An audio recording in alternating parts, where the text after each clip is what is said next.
aí, galera, beleza? Como é que vocês estão? Meus amigos, o dia ontem foi agitadíssimo. E o vídeo de hoje tá aqui em 4 temas. Vamos começar falando sobre esquerda, direita e várias coisas que aconteceram ao longo do dia de ontem. E aí tem pra todos os gostos. Temos notícias sobre Bolsonaro, futuro político dele. Temos notícias sobre polêmicas que envolvem pessoas da direita.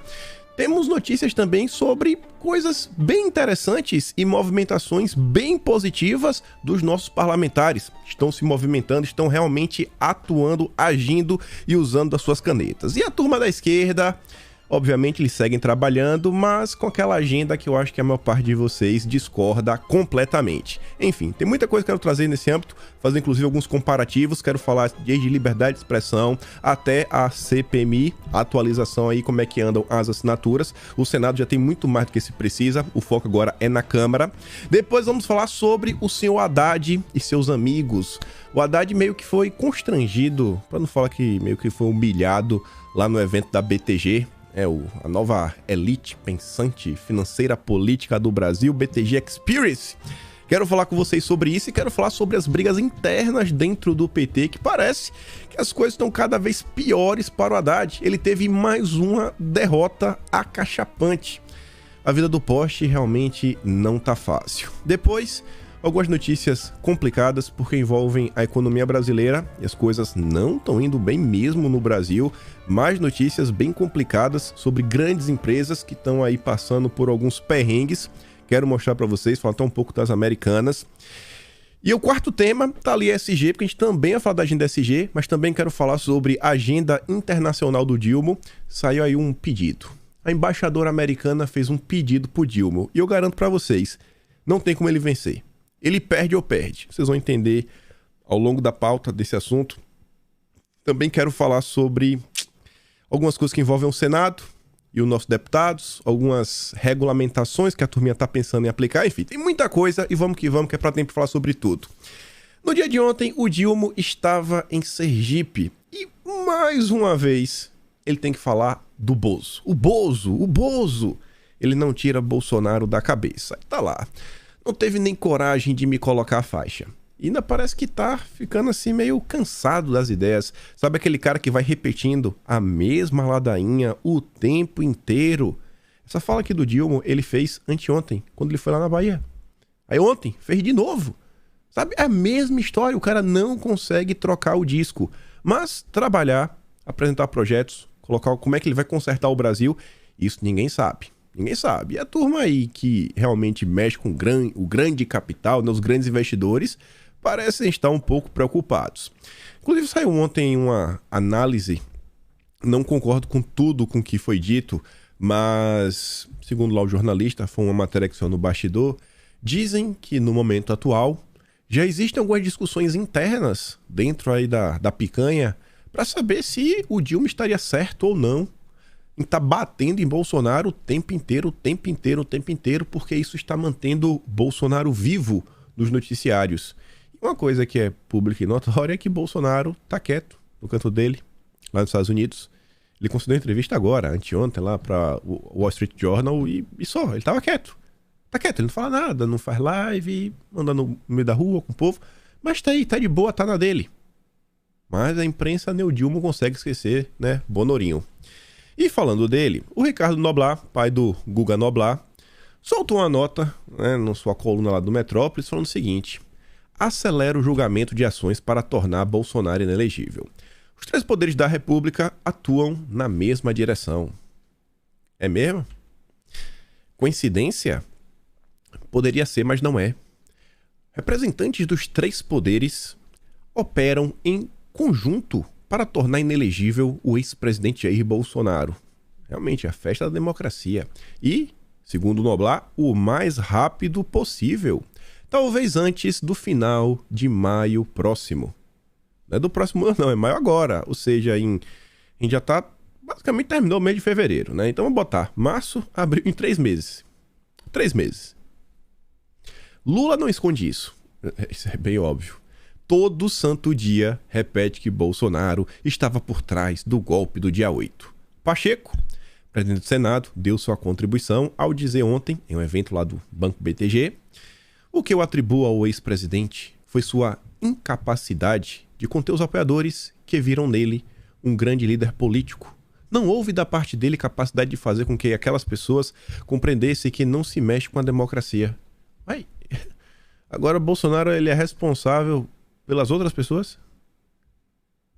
É uma conexão absurda, né? Uma coisa com a outra.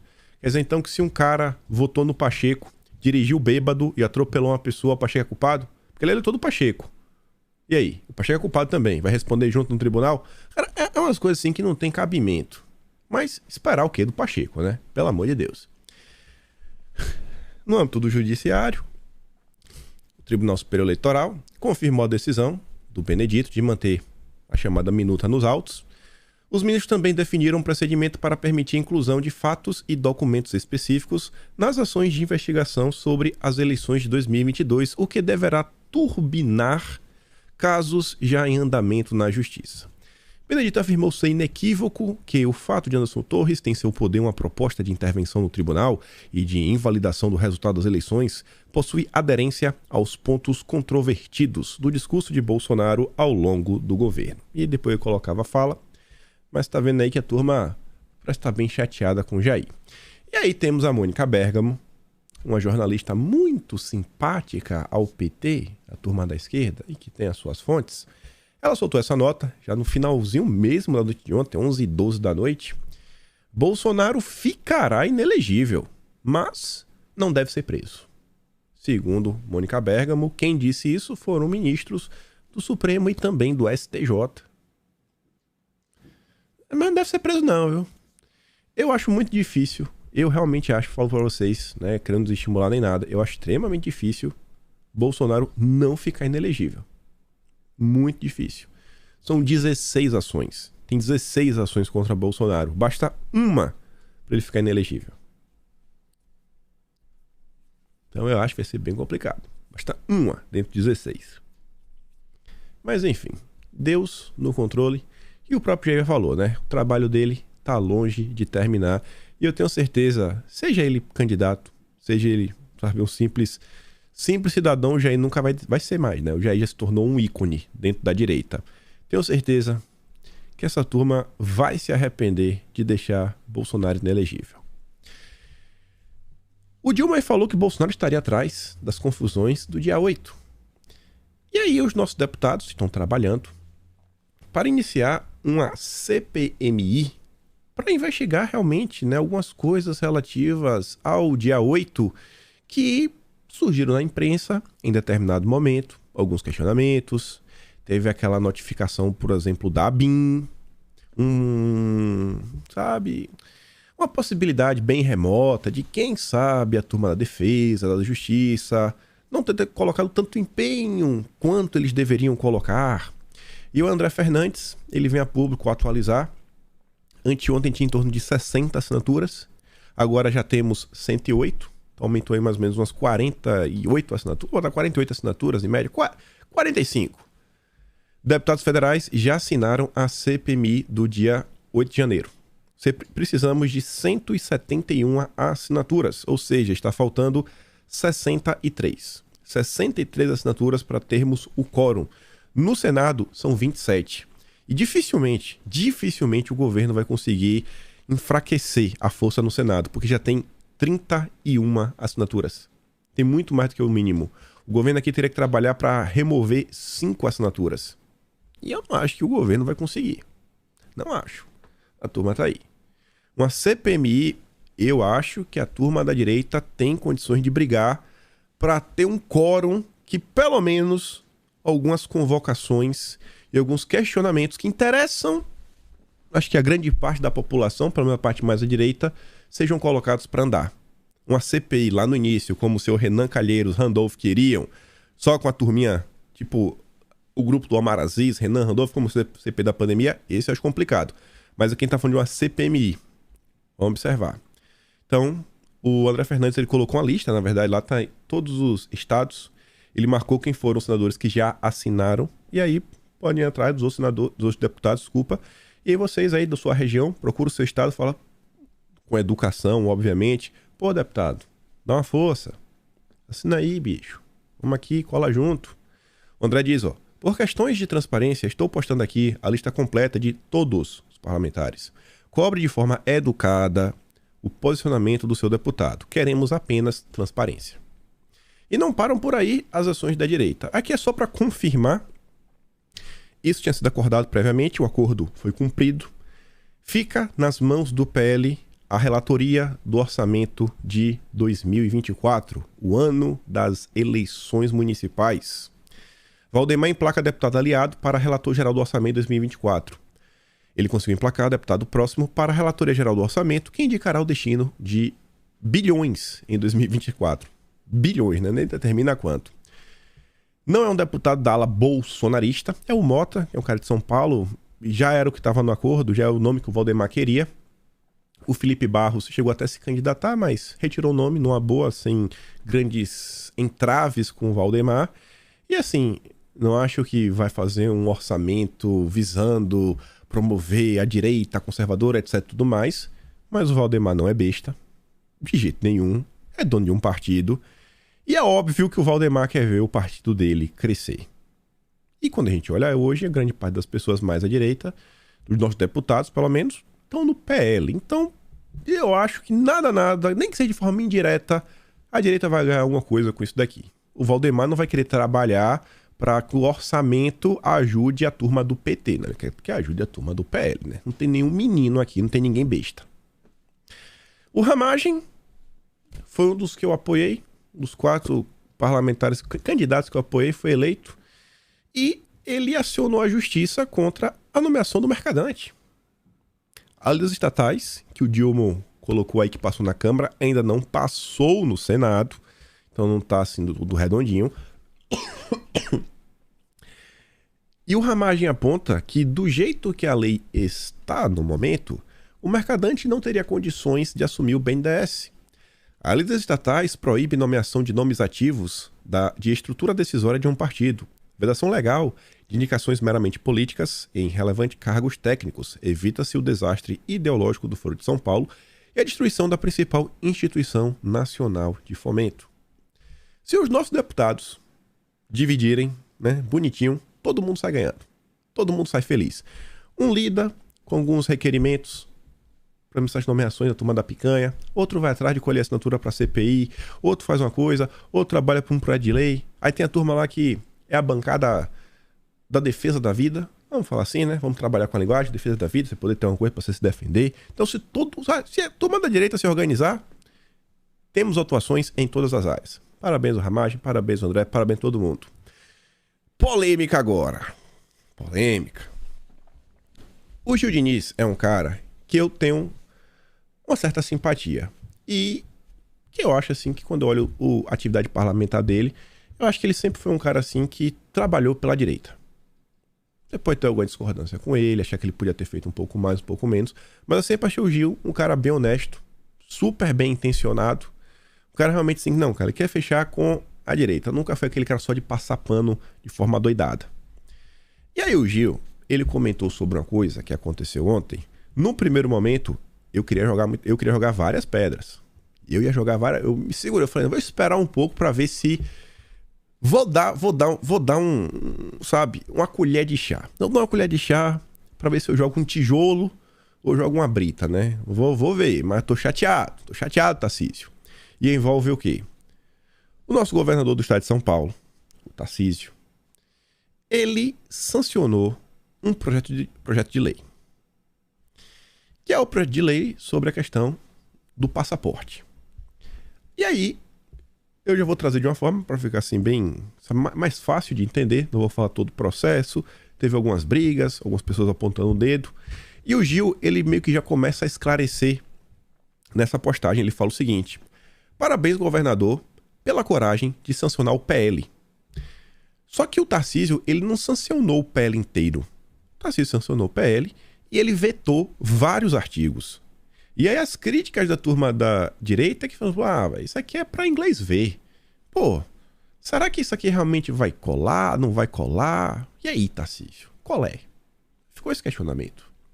Aí olha o que o Gil diz e o que ele coloca em caixa alta. Sancionou o coração da lei e vetou artigos que serão regulamentados via decretos. O primeiro dele já foi feito. Derrubou a exigência na administração pública e outros decretos garantindo a liberdade virão. Foi o que o Gil falou. A Wanda, de forma bem educada, perguntou ao Gil o seguinte: Gil, já que veio da Lespe, por que não sancionou tudo? E por que fazê-lo via decreto? Se é via decreto, o próximo governador pode derrubar. Por que via decreto e não aprovou o que a Lespe fez? Acho que é uma pergunta pertinente, que foi a grande dúvida. Por que o Tarcísio não aprovou? Porque o Tarcísio teve que vetar os artigos? E o Gil Diniz responde o seguinte: segundo o governador e sua equipe técnica, alguns artigos poderiam ser derrubados no Judiciário, na Suprema Corte, facilmente, por a mesma Corte já ter jurisprudência sobre o mesmo tema. Para sancionar o principal da lei e regulamentar via decreto, foi feito o possível para garantir a liberdade de São Paulo. Aqui foi a resposta do Gil. Ele vai falar: pô, mas será que não está passando pano? Não está passando pano pro Tarcísio? Será que não dava? Eu não entendo assim do direito, né? Para entender, falando, pô, esse negócio de jurisprudência, eu não sei. Faz certo sentido, mas não sei. Mas, obviamente, eu não vou parar por aqui. Não vou ficar só com a opinião do Gil Diniz. Vamos juntar algumas coisas. Esse post aqui foi publicado no Twitter, onde a pessoa diz que o Tarcísio teria enviado uma mensagem privada, o perfil do Tarcísio teria enviado uma mensagem privada para explicar o que aconteceu. E aí o Tarcísio teria dito o seguinte, às 3h23 da tarde de ontem: observe o seguinte, os demais artigos colidem com leis federais ou com a jurisprudência. Assim, se eu sanciono, a lei poderia ser atacada e cair. Perderíamos o veículo ou gastaríamos mais tempo. O artigo 2º abrange praticamente todos os demais, porque ele estabelece que fica proibido a exigência de comprovante em todo, ele bota em caixa alta, lugar público ou privado. Esse é o guarda-chuva. Os demais artigos são decorrência deste. Assim, preservo a lei e resolvo o resto por decreto. Por exemplo, hoje revoguei o decreto que criava a exigência para os servidores públicos. E por aí vai. Será que o Tarcísio está falando a verdade? Aí, nas redes sociais, a turma publicou aí o Diário Oficial do Estado de São Paulo. E tá ali, né? Revoga o decreto número 66421 de 3 de janeiro de 22. Tarcísio, né? Decreto o seguinte: fica revogado o decreto. Que decreto é esse? É o decreto que era do Dória. Dispõe sobre a comprovação, né, o passaporte, por parte dos agentes públicos, que especifica e dá providências correlatas. Mas assim, por aí vai. Falou que começa aqui e por aí vai. Resta agora ver os próximos passos e se realmente a liberdade dos cidadãos vão ser respeitadas. Não vou jogar uma pedra no Tarcísio, né? Acho que a justificativa aqui é bem plausível, o que foi colocado. Esperar para ver. Não acho que esse aqui vai ser o momento ainda. Tarcísio, cuidado, viu? Tamo de olho, tamo de olho. E eu acho bem interessante isso que você vê, ó. Independente aqui do caso da polêmica, olha como são as coisas, gente. É aquela coisa que você realmente tem que olhar. Eu gosto sempre de olhar o copo meio cheio do que meio vazio. Quando iríamos imaginar que a população estaria atenta a uma lei? O que foi sancionado, o que foi vetado, tentar entender o processo, questionar, ir em busca e conseguir algumas respostas. Pode não ser as mais satisfatórias, mas conseguir uma resposta. Consegui ali o Diniz, o próprio Tarcísio, aí tá tudo mais. Então assim, pô, a coisa tá melhorando. O debate tá longe de ser perfeito. Tem muita gente que tá perdida sobre o que acontece no Brasil. Mas a informação, ela vai indo, ela vai evoluindo de pouquinho em pouquinho. Tá muito, mas muito além do cenário, longe, né, do cenário perfeito. A coisa vai melhorando. Agora sim, né, deu a passada de pano. Agora isso aqui não tem como não, viu, ué?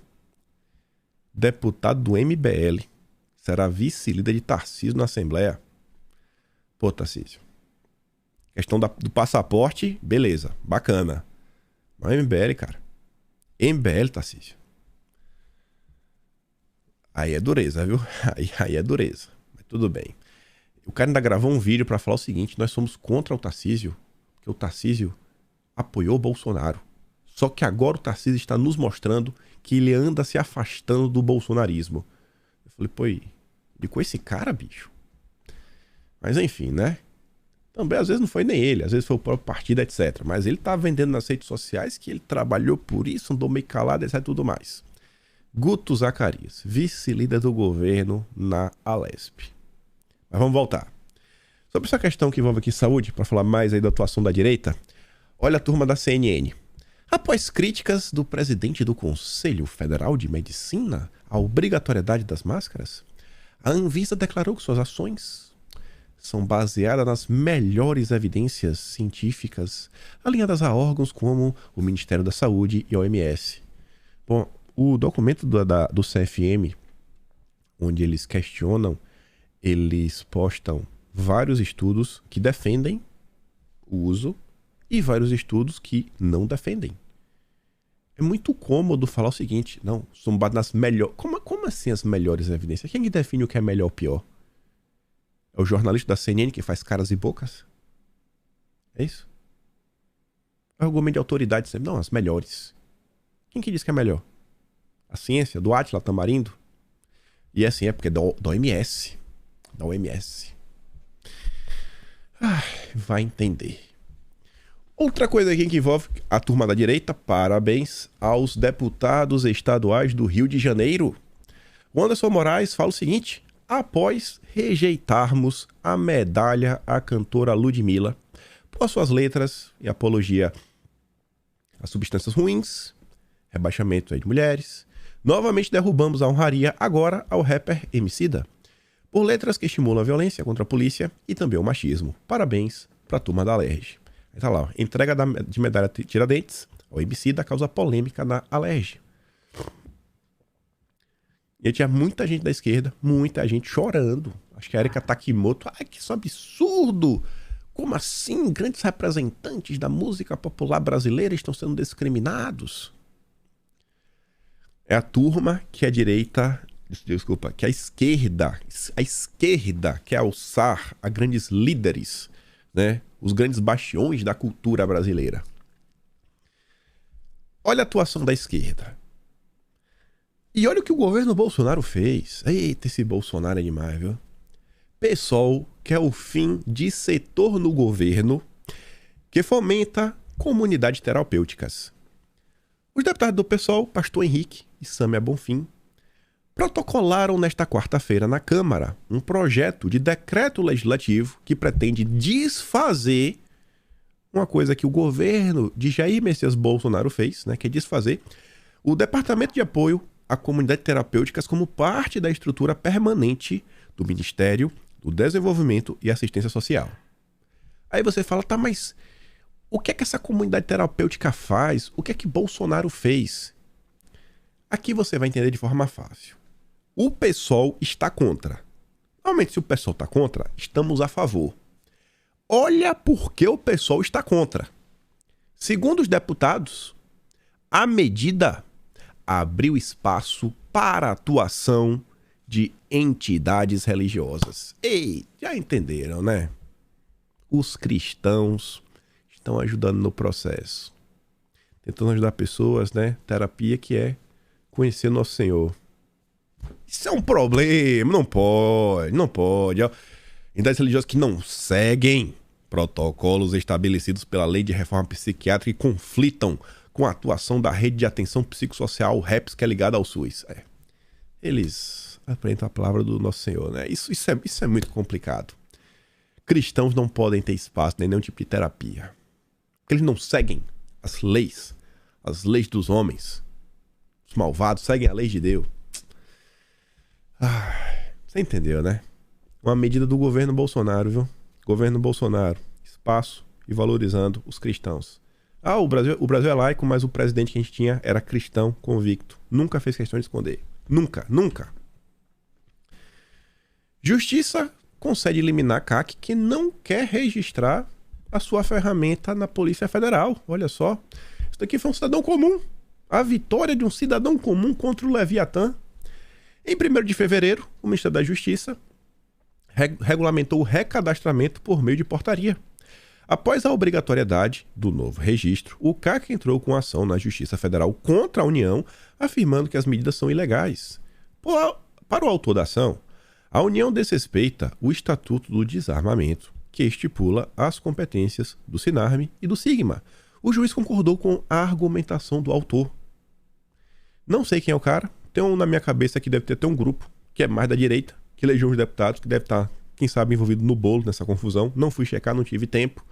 Mas isso daqui pode abrir precedente ao redor de todo o Brasil e quem sabe nossos próprios deputados da bancada da defesa da vida podem utilizar esse caso para tentar impedir que a turma da picanha retirem as chances da população se defender. Bem interessante. Vitória do cidadão comum. Não sabemos até quando, né? A justiça tem várias instâncias, né? Que com certeza foi a primeira. Mais atuação da direita.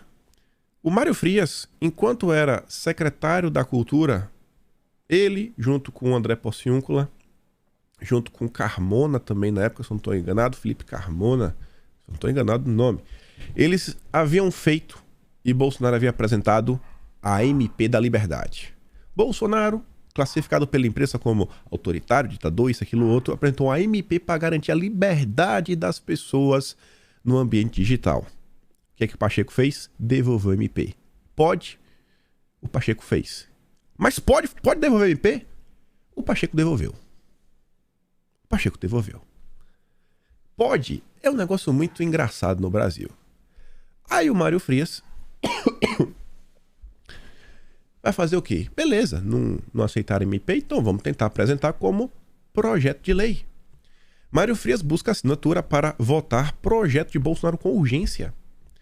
Deputados de partidos que apoiaram Bolsonaro foram procurados pelo Mário Frias para assinar um requerimento que confere urgência à votação de um projeto de lei que limita a remoção de publicação nas redes sociais. O Mário calcula ter recolhido 112 das 171 assinaturas necessárias para representar o requerimento. O apoio viria do PL, do Republicanos, do PP e parte do União Brasil. Espero que o Mário continue trabalhando, consiga juntar mais assinaturas e que o projeto seja votado e seja aprovado.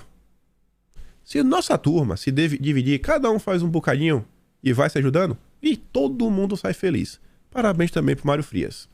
E no âmbito aí das redes sociais, o Foca não apenas vai estar discussando na Unesco, mas o Foca, ele vai abrir a conferência. Gente, isso daqui não é pouca coisa. É um brasileiro abrindo a conferência. Isso só mostra o quão importante é o Brasil. O quão importante é o Brasil na agenda dessa galera. O quão importante é o Brasil. A Europa já está tomada. Os Estados Unidos também. O Brasil é a joia da coroa. Ainda mais com a nossa Amazônia, né? Tem que falar assim, a nossa, para deixar claro para essa turma entender. A nossa Amazônia. Tá lá. O Foca vai estar abrindo a abertura com a ganhadora do Nobel. O comunicador teria sido convidado por sua atuação na produção de conteúdos contra as fake news. Tá bom. Você tá falando? Caminhando aqui pra gente falar um pouco do Haddad. O Cajuru quer que a PGR investigue Campos Neto por omissão na regulação do mercado de ouro no país. Essa lei, ela foi aprovada no governo petista. E a culpa é do Campos Neto. A lei que diz assim, o que vale a palavra do cara que tem o ouro foi aprovada no governo petista. Mas a culpa é do Campos Neto. Pior que isso, só a Mônica Bergamo. A Mônica Bergamo, algumas vezes ela consegue se superar. Gente, olha essa manchete. Olha essa manchete. Lula dará entrevista à CNN após... Desculpa, a primeira após o recuo de Campos Neto. Campos Neto recuou. Mas pera, quem recua é quem tá atacando, não? Campos Neto tava quieto, calado. Tá apanhando. Mas segundo a Mônica, ele recuou. Aí, quando você usa o recuar, você tá dando a ideia que o Campos Neto estava no ataque e o Dilma era vítima. Sabe qual é esse caso? É assim, ó. Tá o Dilma de um lado, o Campos Neto do outro. O Dilma pega a mão, o Campos Neto tá aqui, ó, tá comendo biscoito ou bolacha, e como ser prefeito, tá comendo a bolacha. Se olhar pra frente, né, faminto, toma um tapa na cara. Toma um tapa na cara e cai no chão. Assim, com os biscoitos caem no chão, copo de leite também. Aí quando cai no chão, o Dilma começa a pisar em cima dele. Aí o que é que a Mônica Bergamo escreve? A matéria da Mônica Bergamo é assim, ó. Campos Neto dá uma cabeçada na mão do Lula e, não satisfeito, dá uma costelada no pé do Lula.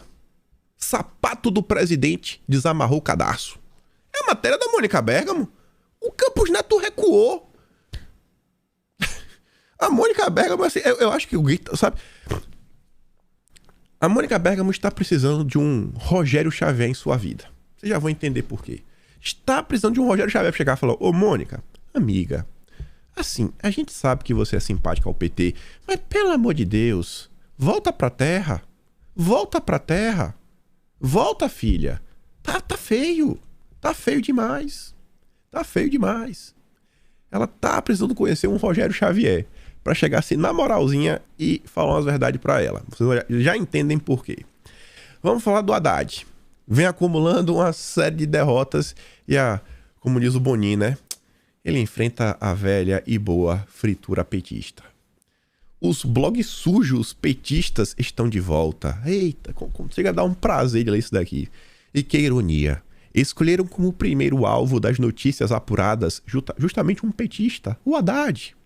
O chefe da Fazenda vive hoje uma desconstrução arquitetada por gente do petismo que deseja seu cargo e sua influência para ditar a política econômica. Nesta terça, Haddad apanhou sem dó da imprensa progressista, entre aspas, por, nas palavras deles, tratar com moderação Roberto Campos Neto e o Banco Central. Olha o crime do Haddad. Tratou com respeito os outros. Aí o Bonin fala o seguinte, né? O Haddad, na versão do petismo radical, eu quero saber o que é o petismo moderado. Expõe Dilma por não bater em Campos Neto.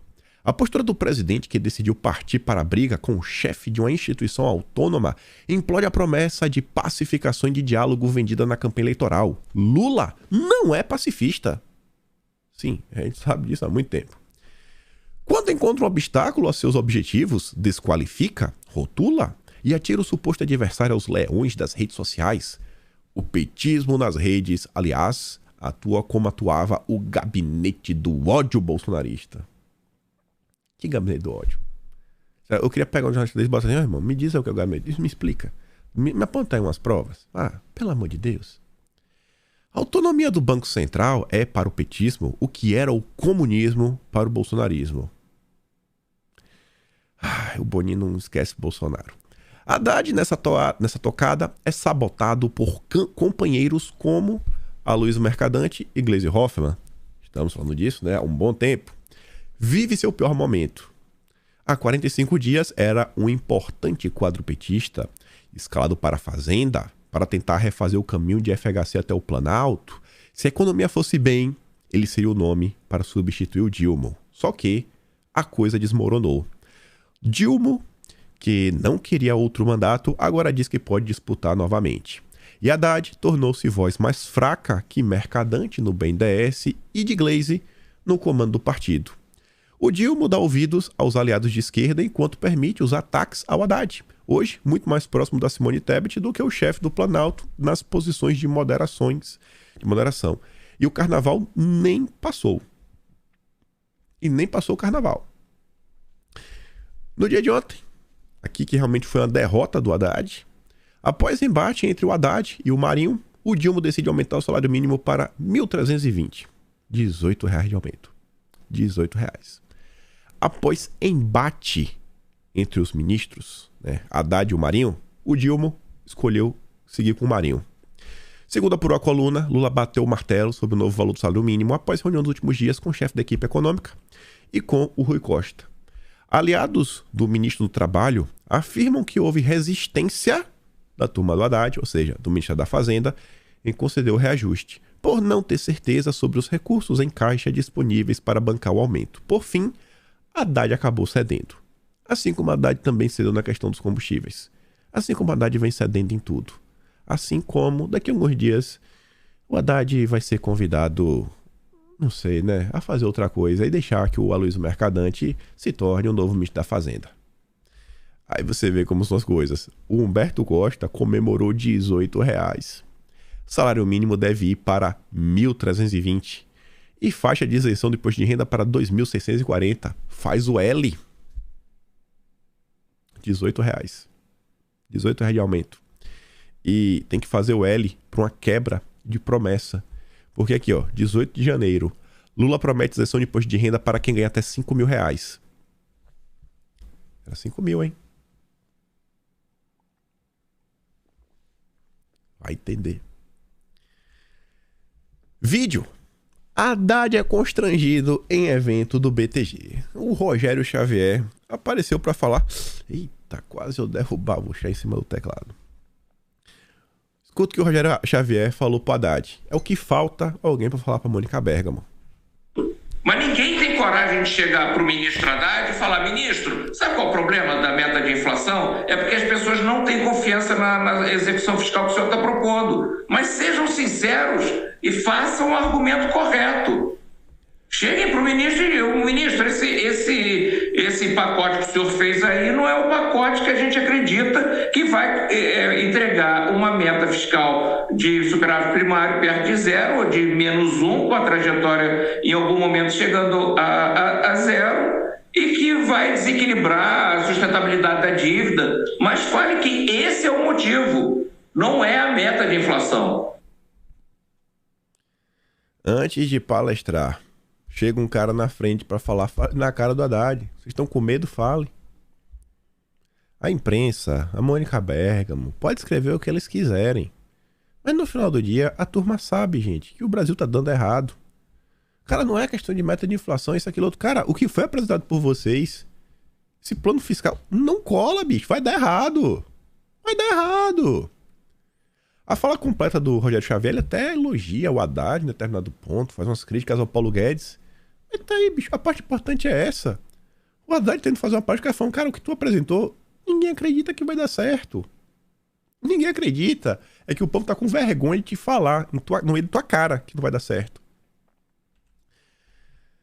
Aí o Haddad... Ai. Pô, tinha outro vídeo também pra mostrar. Ah, tá aqui.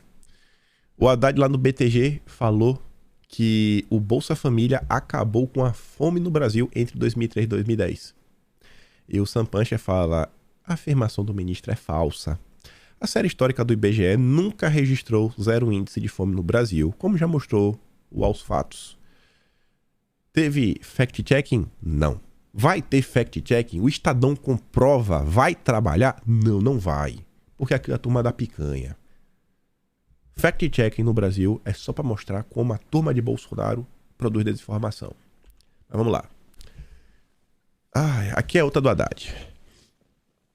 Haddad pede calma à meninada que fica na frente do computador. Cara, eu só vou mostrar só o início desse vídeo. É inacreditável como o Haddad dialoga com o mercado. Eu entendo perfeitamente essa ansiedade do mercado, dito mercado, essa meninada que fica na frente do computador dando ordem de compra, ordem de venda. Cada espirro lá em Brasília, eu olho ali na tela, eu tirei todas as telas de frente da minha mesa, porque de vez em quando eu vou lá dar uma espiada, mas aquilo aí te tira a concentração. Vocês têm que fazer isso. Eu vou mandar esse vídeo completo no Telegram. A meninada. É assim, não, banho de criança, no computador, vou comprar, vou fazer isso, vou fazer aquilo outro. Ministro da Fazenda. Esse é o ministro da Fazenda. Só um segundo. Vocês podem ver, hoje estou bem melhor, né? Só acho que mais uma vez no vídeo, minha voz está melhor. Não estou 100% ainda, mas estou me recuperando muito bem. Amanhã devo estar 99%. Mas vamos falar da economia brasileira. Infelizmente, notícias muito ruins. Ainda não saiu o CAGED de janeiro. Estou muito ansioso para ver. Quero ver o que vai apresentar. Tivermos um saldo negativo de emprego. Ixi, Maria.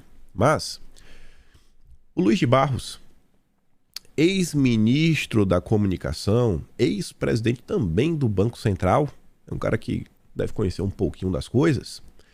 Ele postou o seguinte: os números do PIB calculados pela FGV/IBRE para 2022 mostram uma desaceleração, olha a palavra, brutal,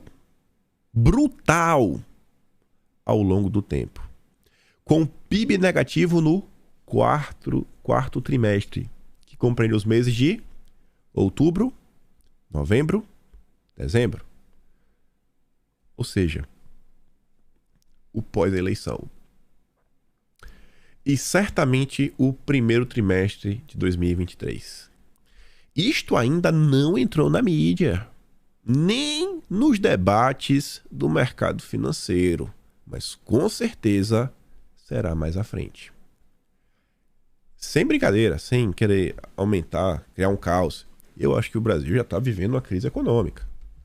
Mas eu não sou especialista em economia, mas eu acho que o Brasil já vive uma crise econômica. De ontem essa notícia. Tokstok contrata Álvares e Marçal para fazer reestruturação financeira. Ações da Azul e da Gol fecham em forte queda, com notas de crédito beirando o calote. Isso foi do dia 10. Operação faz busca e apreensão na Suno, empresa de análise ligada à XP. Nosso grande amigo Guilherme Benchimol. Mas o Benchimol não está envolvido, né? A empresa de análise que é ligada à XP do nosso glorioso Guilherme Benchimol, pragmatismo e sensatez. Sucupira e seu Annus Horribilis Light afunda na bolsa e já vale menos de 1 bilhão. Você vai falar, pô, a empresa vale 920 milhões. Pô, o cara tá riquíssimo, tá de boa.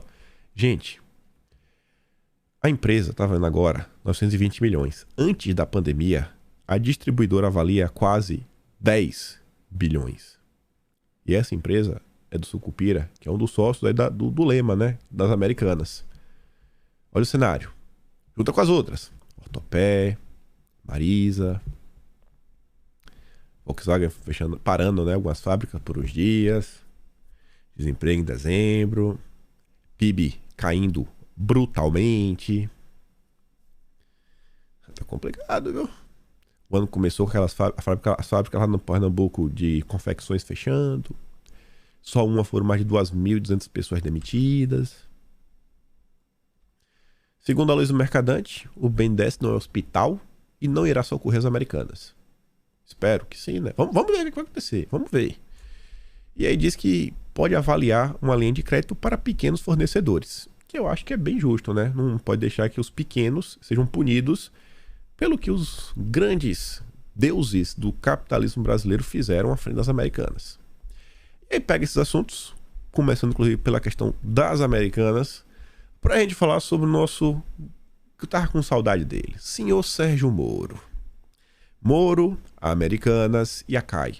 Uma das comissões mais importantes do Senado. Talvez a segunda a mais depois da CCJ do Senado. Abre aspas. Esse escândalo deveria gerar uma legislação que aprimorasse os nossos programas de controle. O Moro adora controlar os outros. Para preservar o mercado de ações, os investidores e os credores da empresa. Afirmação tanto óbvia, mas embute outro interesse do Moro, não ser o senador que só trate de corrupção. Para isso, o Moro quer integrar a Comissão de Assuntos Econômicos do Senado e ali quer propor a criação de um grupo de trabalho para discutir o aprimoramento da legislação societária. O Moro já trabalhou na Álvares e Marçal também.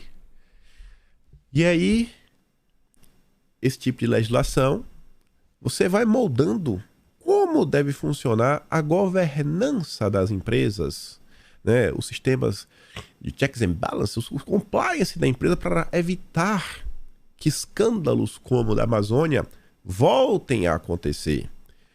E quem quer ser o salvador da República, escrever essas regras, ajudar na costura dessas regras? O senhor Sérgio Moro. Não, ele, na melhor das intenções, sem sombra de dúvidas. Falei para vocês, essa legislatura será a legislatura da regulamentação. Vamos querer regulamentar tudo, tudo. Não só as redes sociais. Deputado que presidiu o Flamengo, que é marco regulatório do futebol. Gente, eu não sei. Eu tô aqui numa discussão comigo mesmo, saber se eu falo, se pode dar problema ou não. Não vou falar.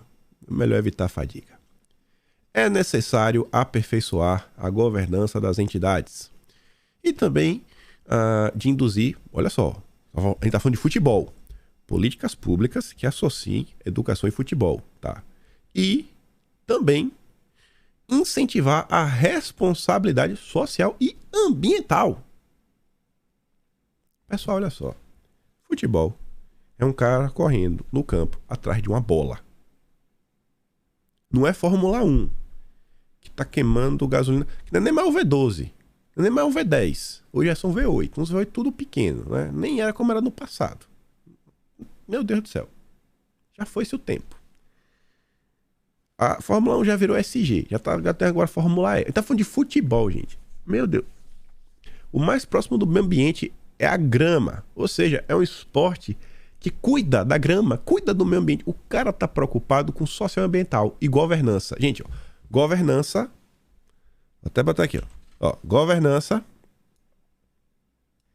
social e ambiental. Letra A. Como é ambiente em inglês? Environment. Ô, miserável. Nossa, apertei o botão. Peraí. Apertei o botão errado. Ô, diacho. Pronto. Vem pra cá. Tava aqui, né? ASG. So, environment, meio ambiente, social e governança. O cara quer meter esse dinheiro no futebol.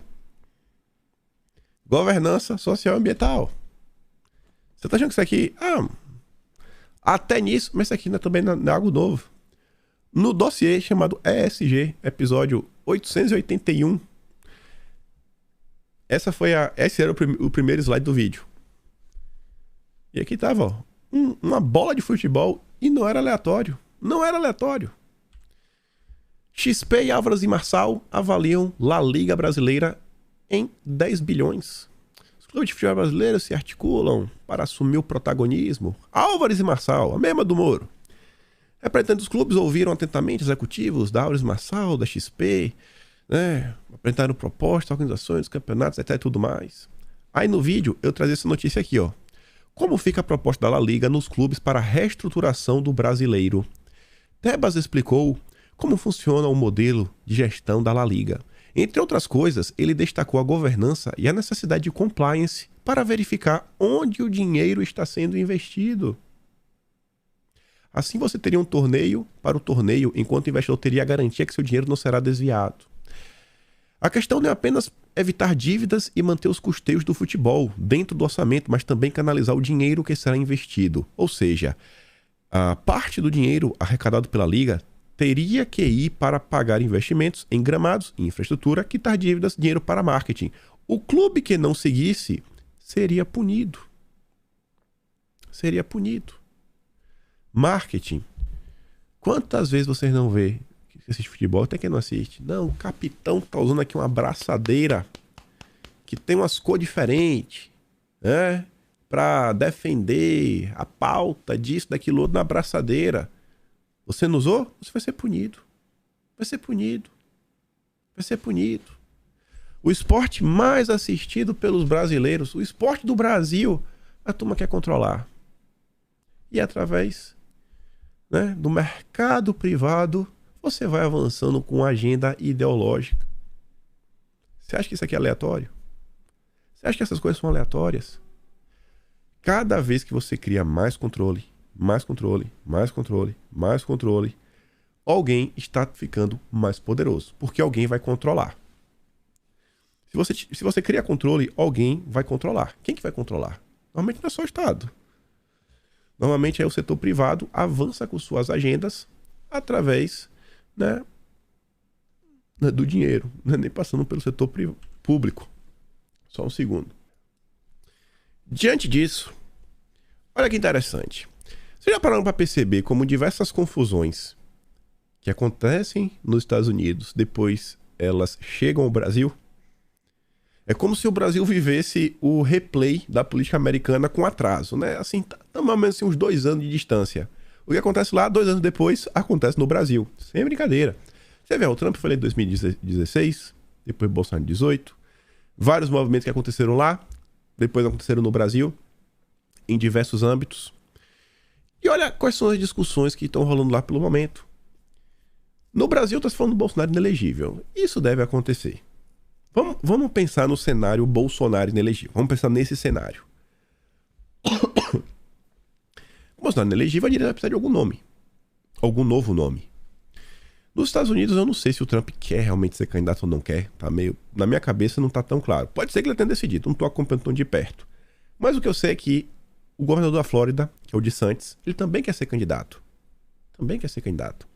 Então, independente, você tá no cenário que você tem um nome novo. Também representa a direita. E esse cara aqui, ele é direita mesmo. Bacana, um cara porreta. A direita lá nos Estados Unidos não tá mais naquele discurso de sempre.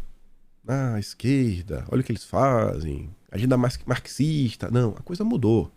Mudou pra valer. Nos últimos anos, alguns movimentos estão ficando bem claros. E o DeSantis, ele vem batendo muito numa tecla, que é na questão da agenda woke, que é essa questão da agenda SG. Olha essa postagem que ele fez anteontem, dia 13, ó. SG é uma ameaça à economia americana e às liberdades individuais, sobre as quais o nosso país foi constituído. O SG já chega morto, porque aqui na Flórida ele não tem vez. Não tem vez.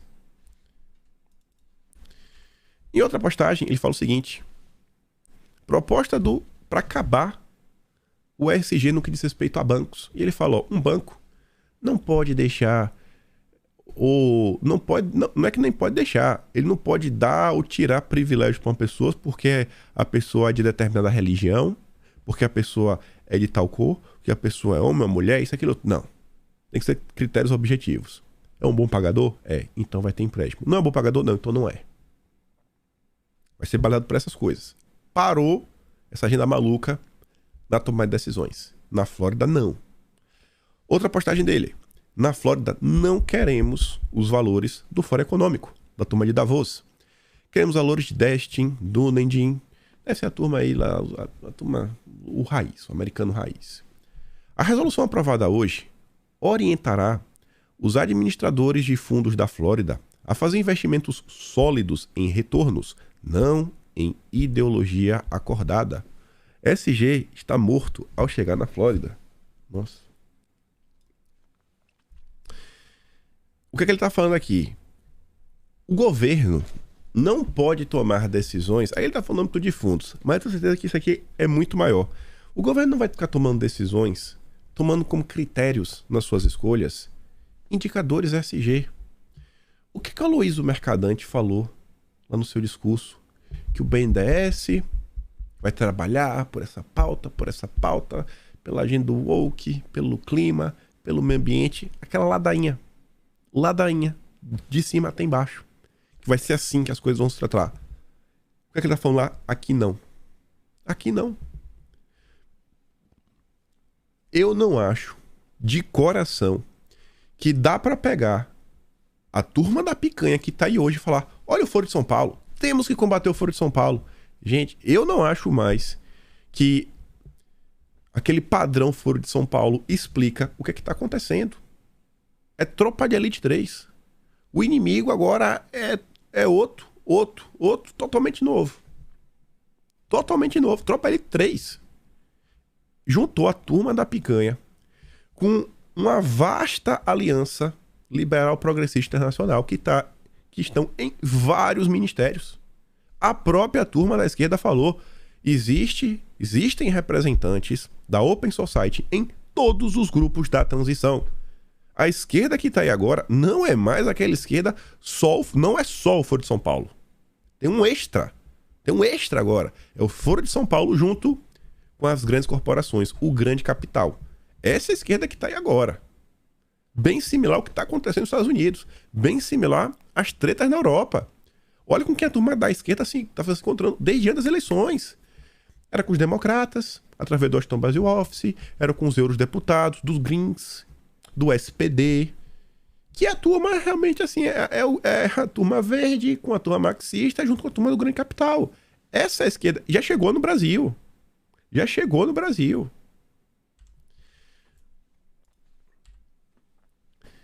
As chamadas políticas SG representam... Ele conseguiu resumir muito bem em poucas palavras. Ó. As chamadas políticas SG representam uma tentativa de impor, uma imposição por meio da economia de uma agenda ideológica que não poderia vencer nas urnas.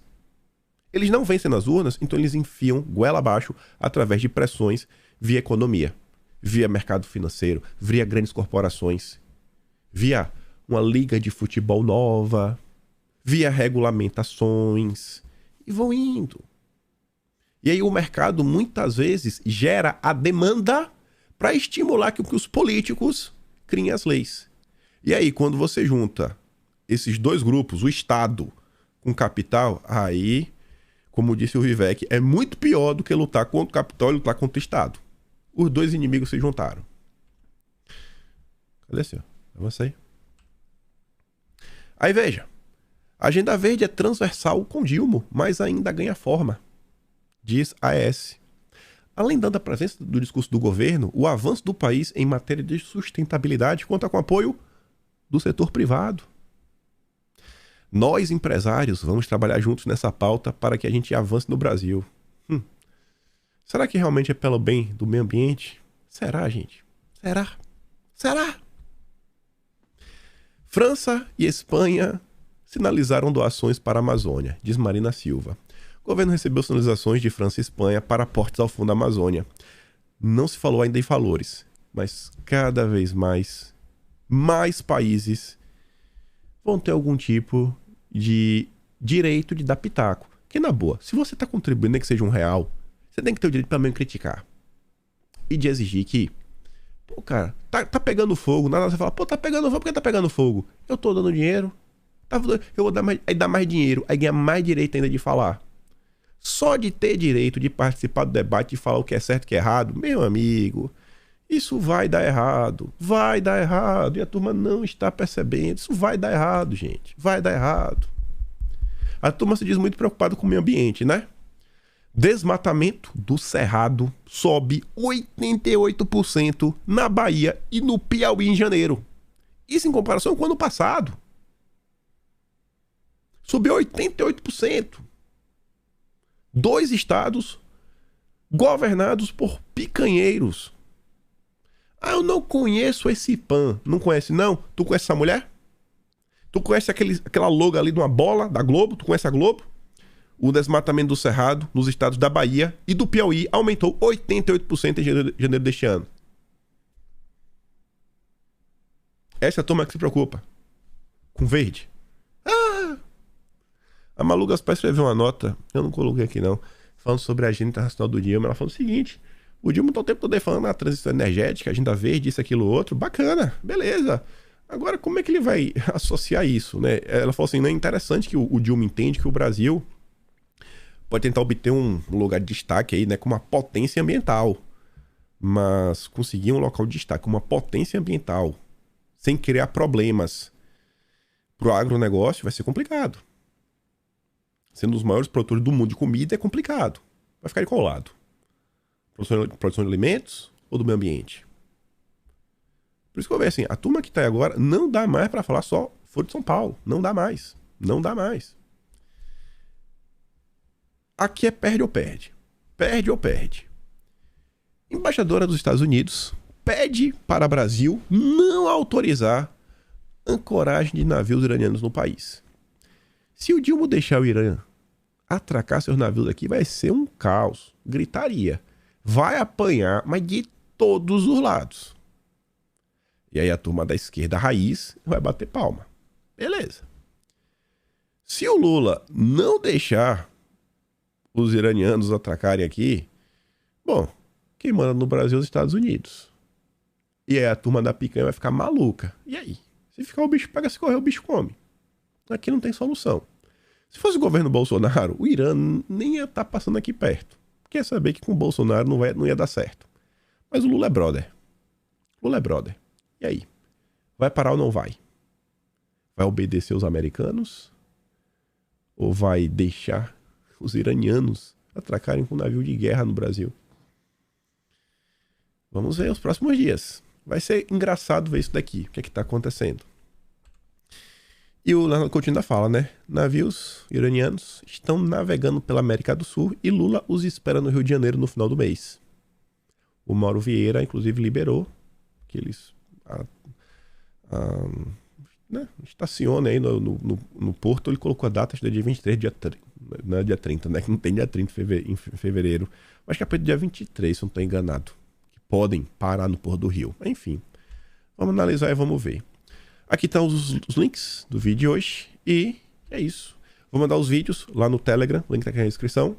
Se for meu trabalho, passa também no canal. Tem um plano de valeu. Tem o P na descrição. E compartilha esse vídeo, né? Fé em Deus, amanhã vou estar 100%. 99%, 100% acho que não vou estar não. E é isso. Vejo vocês amanhã com fé em Deus. Aquele grande beijo, abraço, tamo juntos. Valeu, meus amigos. Fui!